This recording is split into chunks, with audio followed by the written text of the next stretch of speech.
Hello engineers, कैसे हो आप सब। मैं कॉर्पोरेट ट्रेनर शुभम गौतम स्वागत करता हूं सिविल गुरुजी के लखनऊ ब्रांच में। यहाँ पे आप देख रहे हो हम एक साइट पे आए हुए हैं और यहाँ पे हमारी ट्रेनीज भी हैं, न्यू बैचेस जो आ चुकी है हमारे साथ। आज इनका वाटर लेवल पाइप का लेवलिंग का पोर्शन है इनको, जिनको प्रैक्टिकल ये करने वाले हैं। अभी आगे चल के आप देखोगे वीडियो में वो चीज़ें भी।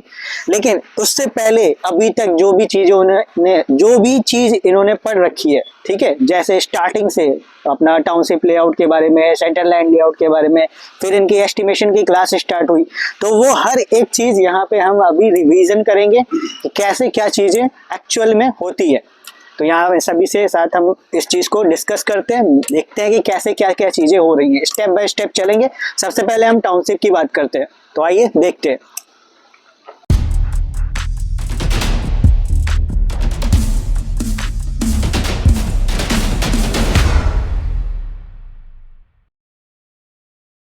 अभी आप देख रहे होंगे हमने जो टाउनशिप की जो ड्राइंग यूज की थी, ठीक है, हमने टाउनशिप के लिए एक ड्राइंग यूज की थी। उस ड्राइंग में आपने देखा था कि प्लॉट कटिंग के लिए आपने वो ड्राइंग को यूज किया था। एक पूरा एक छोटा सा सेक्शन था, मतलब एक बड़े टाउनशिप का एक छोटा सा सेक्शन हमने लिया था। उसमें आपने एक मेन रोड देखा था 8 मीटर की। तो कंसीडर करेंगे, ठीक है, कि ये जो आपकी मेन रोड इधर गई हुई है ये आपका 8 मीटर का है। उसके बाद उसी 8 मीटर से आपके कॉलोनी में एक रोड गई थी 6 मीटर की, तो इसको हम कंसीडर कर लेते हैं कि ये आपकी 6 मीटर की है, ठीक है, मान लेते हैं। अभी उसमें आपको इस तरह से कुछ प्लॉटिंग काटने को मिला था, ठीक है, 6 मीटर बाय 9 मीटर का आपका प्लॉट था। 4 प्लॉट थे आपके उसमें, ठीक है, जो ड्राइंग में दी रखी थी। अभी यहाँ पे जो भी साइज होगा इसका, तो वो हम लोग एक बार रिवीजन करते हैं कैसे था। तो 8 मीटर की रोड, उसके बाद फिर 6 मीटर की ये रोड, ठीक है। अब सर्वेयर ने आपको 2 पॉइंट दिए थे मार्क करके, तो एग्जांपल के तौर पे ये एक पॉइंट है और एक पॉइंट वहां पे दे रखा है, ठीक है। अब इस 2 पॉइंट की मदद से गुनिया मेथड यूज करते हैं, गुनिया मेथड टाउनशिप लेआउट करने के लिए, ठीक है, यानी कि प्लॉट कटिंग के लिए। तो हमें इस 2 पॉइंट की मदद से आगे का 2 पॉइंट हम निकाल सकते हैं, है ना। अपना मेजरिंग टेप यूज करेंगे, नेल्स यूज करेंगे, हैमर यूज करेंगे, ठीक है। और ये इसमें इंजीनियर्स भी हमारे यूज होंगे जो उसको टेप को पकड़ेंगे, है ना। उसको पूरा प्रोसेस करने के बाद हमें अगला 2 पॉइंट मिला था, यही किया था हमने टाउनशिप लेआउट में। और वो जब 2 पॉइंट हमें मिल गए, ठीक है, ये पॉइंट भी हमें मिला हुआ है, ये पॉइंट भी मिला है, तो क्या हम वो 2 पॉइंट नहीं निकाल सकते थे? हमने सीखा भी था इस चीज को, है ना। गुनिया मेथड यूज करके फिर से वो 2 पॉइंट निकालेंगे। अब आप देख रहे होगे कि ये पॉइंट, ये पॉइंट, ये पॉइंट और ये पॉइंट, यानी चारों पॉइंट आपको क्या है, पता है ना। तो प्लॉटिंग भी तो इसी की करनी है, यही प्लॉट मार्क करना था आपको। तो आप क्या करोगे, जहां जहां आपने नेल्स लगा रखे हैं उसको क्या करोगे, कनेक्ट कर देंगे। लाइन धागा से क्या करते हैं, कनेक्ट कर देते हैं। कनेक्ट करने के बाद फिर आपका एक प्लॉट की मार्किंग हो जाती है ना।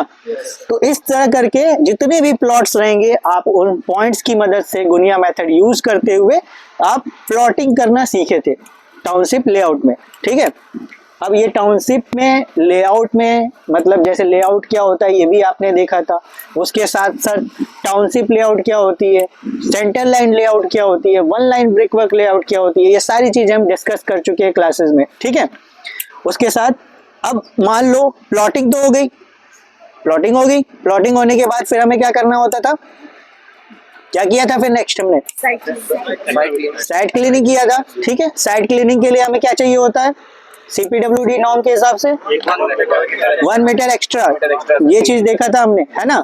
तो 1 मीटर एक्स्ट्रा लेने के लिए हम क्या करते हैं कि अगर हमारा स्पेस है, हमारे प्लॉट के चारों तरफ अगर स्पेस है, उसी केस में हम 1 मीटर एक्स्ट्रा लेंगे। अगर नहीं है तो हमें नहीं लेना है, ठीक है।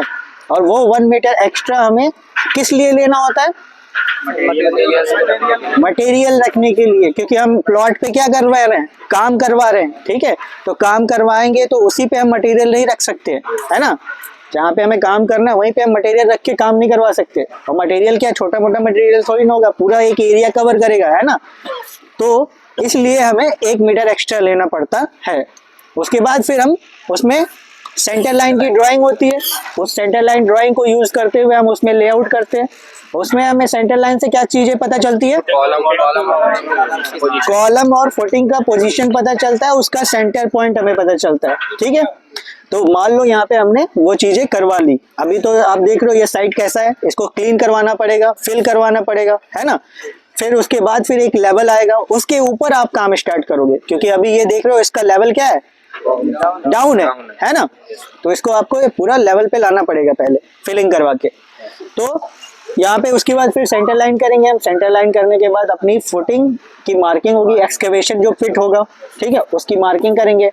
अब उसमें भी हमने CPWD नॉर्म के हिसाब से पढ़ा था क्या, कि हमारी जो एक्सकेवेशन पिट है उसकी अगर डेप्थ की बात किया जाए तो 1.5 या 1.5 मीटर से कम है, तो उस केस में हम क्या करते हैं, 300 mm एक्स्ट्रा लेके चलते हैं हर साइड से। किसके, फुटिंग के साइज से, जो भी हमारा फुटिंग का साइज होगा उससे हम 300 mm एक्स्ट्रा लेके चलेंगे। सेम वैसे ही अगर हमारी जो डेप्थ है एक्सकवेशन पिट की वो अगर क्या है 1.5 मीटर से ज्यादा है, तो उस केस में क्या करते हैं, 750 mm एक्स्ट्रा लेके चलेंगे। ठीक है, यहाँ तक क्लियर है सभी को।